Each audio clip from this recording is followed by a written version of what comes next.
Fala monitorado, seja bem-vindo a mais um episódio da nossa série sobre sondagens aqui no canal da Engenharia Monitorado. Hoje a gente vai falar sobre tensão admissível do solo. Isso mesmo, né? A gente vai aprender a determinar quanto é que o solo suporta.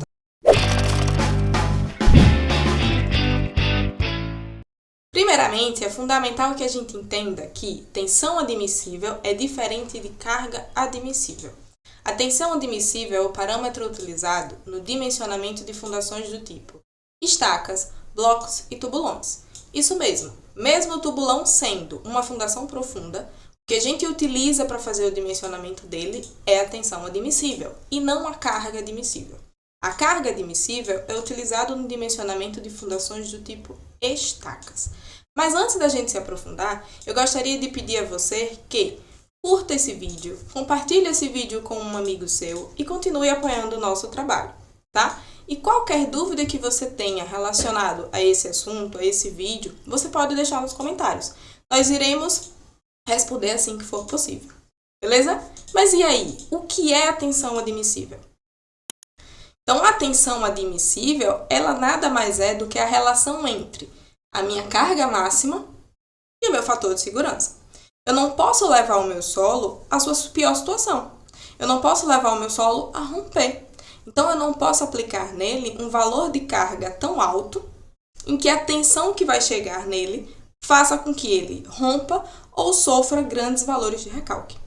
Então, a tensão admissível é o parâmetro em que a gente vai determinar a área mínima necessária para que a transferência da carga que vem da superestrutura ocorra de maneira adequada. Beleza? E aí, como é que a gente faz, para determinar esses valores? Como é que eu faço para determinar o valor de carga admissível do solo? A norma, ela faz, essa previsão de como é que a gente pode determinar a tensão admissível. A primeira forma que a gente pode fazer isso é determinando pelo ensaio de prova de carga de placa.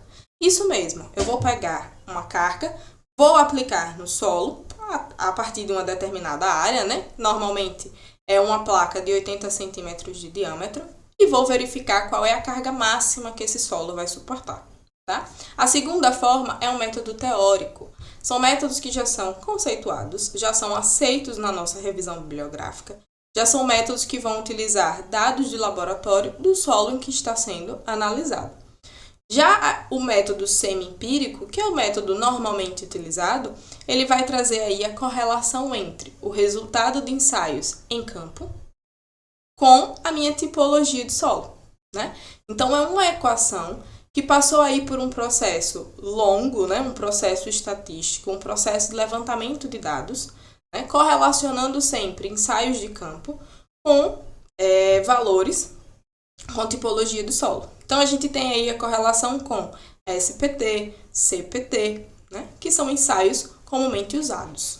Eu só preciso tomar alguns cuidados quando a gente usa os métodos semi-empíricos. Por exemplo, o método de Mello, ele me diz que a tensão admissível é igual a 20 vezes o número de SPT. Mas ele me traz uma limitação. Eu só posso utilizar essa equação para números de SPT entre 4 e 16. Então, os métodos semi-empíricos são equações gerais, mas que trazem uma certa situação de contorno, ou seja, elas trazem algumas limitações de uso. Por exemplo, aqui, Teixeira, ele traz dois tipos de equações, Uma equação para argilas e uma equação para areias. Mas essa segunda equação dele aqui, ele me diz, para sapatas apoiadas em areias a 1,5 metros de profundidade, fator de segurança igual a 3, peso específico igual a 18 kN por metro cúbico. Beleza? Então, eu posso utilizar os métodos semi-empíricos? Posso. Eu só preciso saber quais são as limitações de cada método. O mais comum, que a gente encontra, o mais famoso deles, é esse método aqui, que é o método de Alonso, Normalmente, a gente vê esse método sendo utilizado aí para qualquer valor de número de SPT. Mas o método de Alonso, ele também tem a sua limitação. Ele me diz que o número de SPT tem que estar entre 5 e 20 e que eu preciso analisar o bulbo de tensões aqui, entre 2B e 3B, Considerando que o valor de B é o menor lado da sapata, beleza? Então, aqui eu vou encontrar várias outras equações, Na literatura vai ter outros valores aqui, beleza? Vocês vão encontrar outras equações E aí vai utilizar aquela que melhor se adeque ao seu estudo de caso, né, ao seu problema. Então vamos para um exemplo prático. Observem aqui esse resultado de sondagem. Então eu tenho um resultado de sondagem que ele tem aqui 7 camadas, né? A gente tem como material argila arenosa na primeira camada, na segunda eu tenho uma areia fina siltosa e na terceira eu tenho uma areia fina pouco siltosa. Beleza? Os resultados do ensaio de sondagem, como a gente já viu, né, no vídeo anterior, eu tenho aqui na primeira camada 6, 3, 4, 3, 6, 10 e 10. Beleza?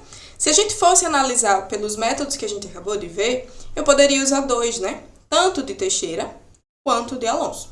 Por quê? Porque atendem lá as limitações. Beleza? Então, quanto é que daria aqui, ó, essa tensão admissível? Eu precisaria saber qual é o valor de B, né? Vamos considerar que o meu valor de B vai dar 1 metro. Ah, como é que eu consigo esse valor de B? Há um dado aqui que você vai estimar, né? Você está estimando que essa fundação ela vai ter 1 metro de largura, tá? O menor lado dela. E vamos considerar também que essa fundação vai estar assentada a 1,5 metros de profundidade. Então, é um dado inicial, né? Não é o meu dado final, não é o meu dimensionamento de fundação final aqui ainda, beleza? É só uma estimativa mesmo desse valor. Então, eu teria aqui 50 mais 10, né? Mais 4 vezes B, que no nosso caso é 1, vezes o número da SPT. Que número da SPT? A média do meu bulbo de tensões. Então, se a minha fundação está assentada a 1,5 metros, ó, a gente pegaria os valores abaixo dela. A minha fundação, né, o dado de fundação, o dado de solo acima da fundação não vai me interessar, né? O que a gente considera de resistência da fundação é o que está tocando nela, abaixo dela, pela área de contato de base. Então, eu teria aqui uma média aqui desses valores, né?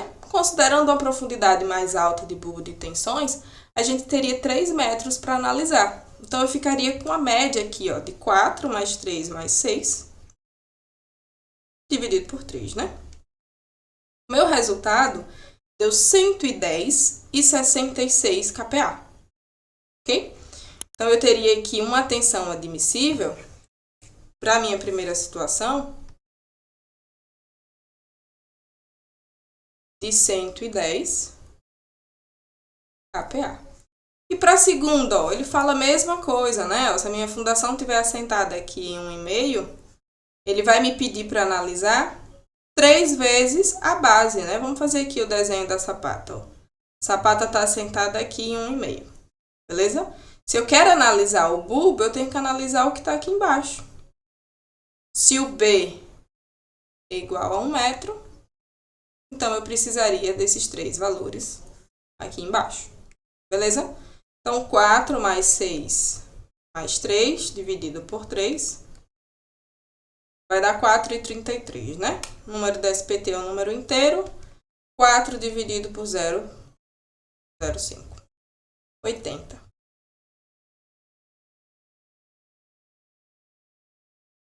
Beleza? Então, eu teria pelo método de Alonso 80 kPa. E aí, qual dos dois eu utilizaria, né? Esse ou esse de cá? Eu utilizaria o valor menor, né? O valor que me traria mais segurança no meu dimensionamento. Já para essa outra situação, ó, se a gente analisar esse ensaio de sondagem, eu vou ter aqui 5, 8, 11, 30, 43, 47, 44, 31. Também é uma areia, né? Areia fina e areia fina. Qual método eu poderia utilizar aqui, né? Se a gente for analisar o bulbo de tensões para a mesma situação, ó, sapata apoiada a 1,5 com o B igual a 1 metro, 1 metro de base de fundação, como eu encontraria esse valor, né? Veja os nossos números de sondagem. 11, 30, 43. Se for analisar pelo método de Alonso, o método de Alonso só vai até 20, né? Então, como é que eu conseguiria esses valores aqui? Beleza? Percebem-se que os métodos eles têm uma certa limitação, até porque se a gente fizer uma certa conta, ó, se eu pegar aqui essa média 11 mais 30 mais 43 e dividir por 3 vai dar 28. 28 dividido por 0,05 vai dar 560 kPa. Esse solo é um solo resistente? Solo resistente pra caramba, né?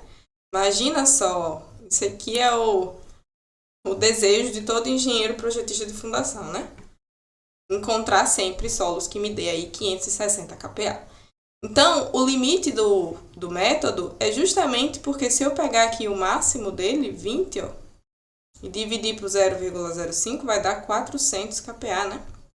Então, já me dá uma resistência extremamente elevada.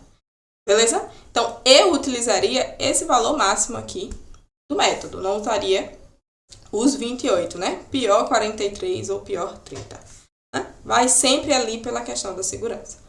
Beleza? Então, por hoje é só. Espero que você tenha curtido esse vídeo. E fique ligado que a gente ainda tem mais 2 episódios da nossa série. E o próximo episódio a gente vai falar como é que o resultado de sondagem vai influenciar na minha escolha de fundação.